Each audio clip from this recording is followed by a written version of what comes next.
Bonjour à tous, j'espère que vous allez bien. Aujourd'hui on se retrouve pour le 73e épisode je crois de Over the Results consacré à TLC 2010. Voilà, avant toute chose j'aurai alors un très gros coup de gueule à faire à la fin, tout simplement parce que ce pay-per-view est pratiquement parfait.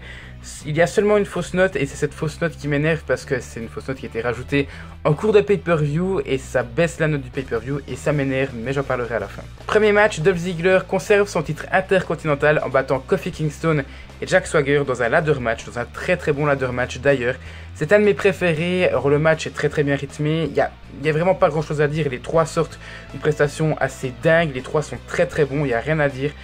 Un petit point négatif, le temps, ça dure je crois 8 minutes pour un ladder match. Ok, c'est peut-être l'opener, mais j'aurais préféré plutôt entre 12 et 15 minutes.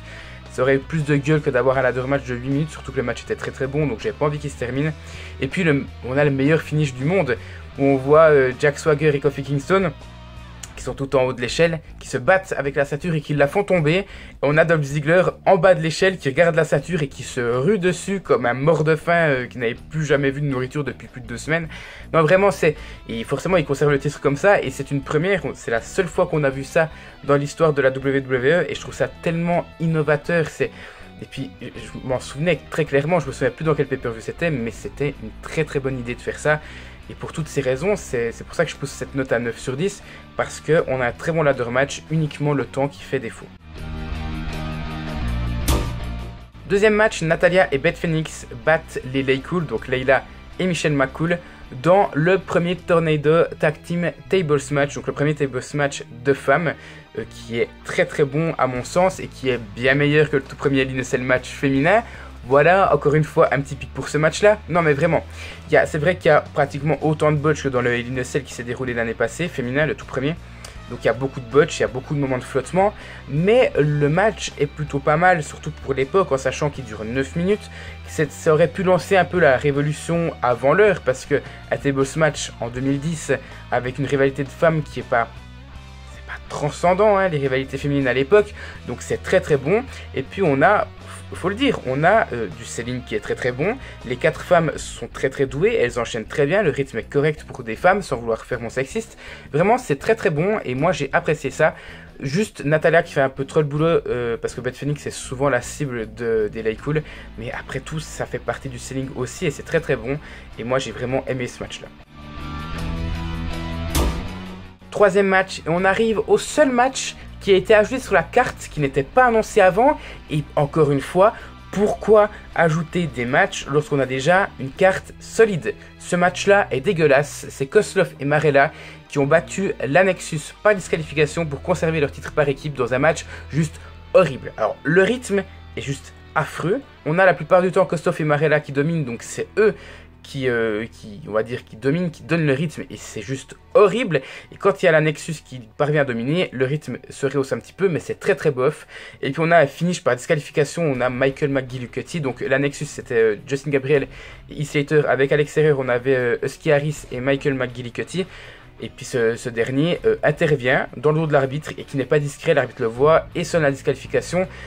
C'est horrible. Le seul bon moment de ce match-là, c'est l'après-match quand Wade Barrett vient et avec une chaise et démonte les champions par équipe. Mais c'est horrible. La seule fausse note du pay-per-view qui fait couler cette note. Franchement, j'en parlerai à la fin, mais c'est vraiment dommage. Quatrième match, John Morrison bat Sheamus dans un ladder match, le deuxième de la soirée, pour devenir le challenger numéro 1 au titre de la WWE du Miz. Donc le match est ultra bon, il dure 20 minutes, donc c'est vraiment un plaisir de voir ce match-là. Il est un petit peu moins bon que le premier du fait de par son rythme, du coup, vu que le rythme c'est un peu le seul défaut de ce match-là. Tout simplement parce que le premier, de toute façon, ils sont 3, c'est un match triple menace, donc ça enchaîne beaucoup mieux. Mais ce ladder match-là dure 2 fois plus longtemps, enfin plus de 2 fois plus longtemps que le premier match. Donc vraiment, ce match est un plaisir, hormis le rythme c'est un petit détail, mais le rythme est pas top. Sinon, le finish est hors norme, où on voit la chute de Sheamus à travers l'échelle. Et Sheamus qui attaque bien la jambe gauche de John Morrison, à préciser aussi. C'est très bien joué, c'est très bien vendu. On a John Morrison qui vend bien cette blessure, cette semi-blessure, qui va vraiment prendre le temps de monter, de grimper à l'échelle juste sur une jambe. Vraiment, ce match est très bon et c'était un très grand plaisir de le voir. 5e match, le Miz bat Orton dans un tables match pour conserver son titre de la WWE.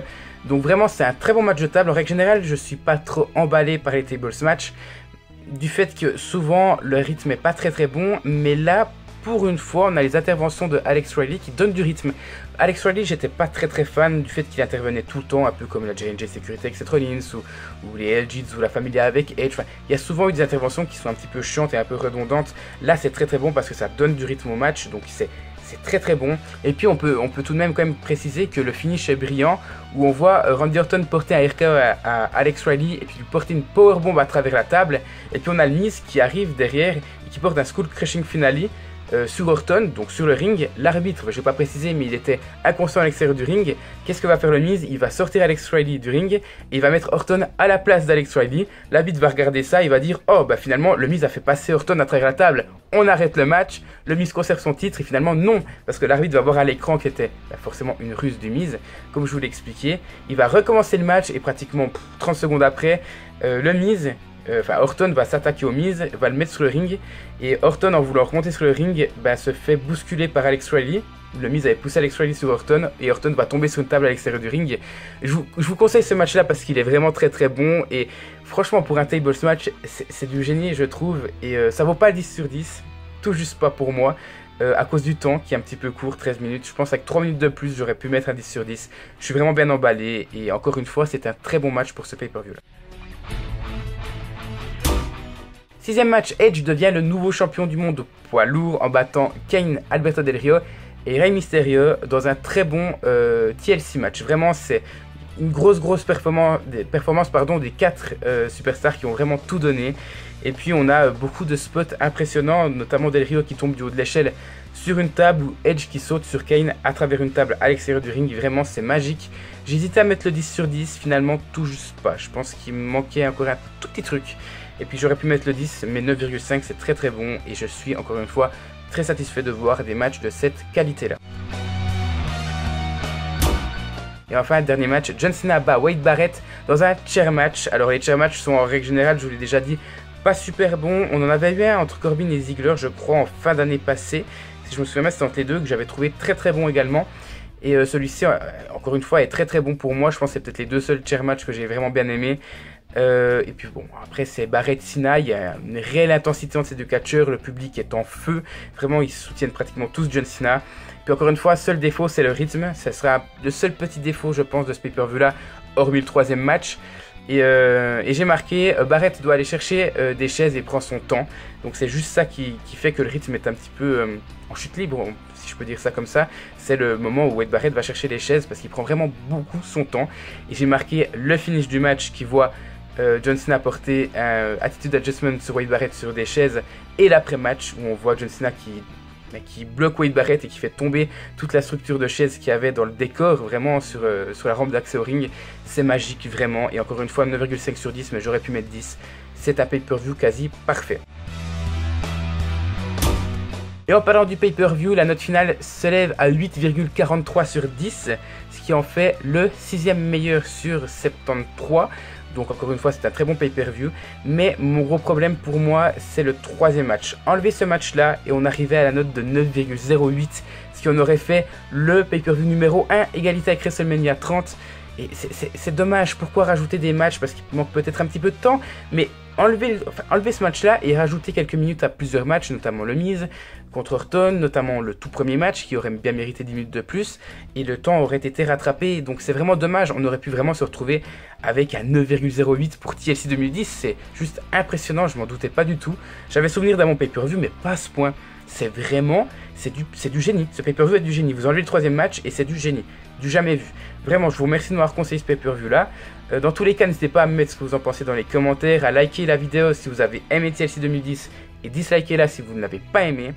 N'hésitez pas aussi à partager cette vidéo sur les réseaux sociaux si le cœur vous en dit et si vous avez aimé cette vidéo. Et nous on se retrouve tout bientôt pour la suite de la chaîne.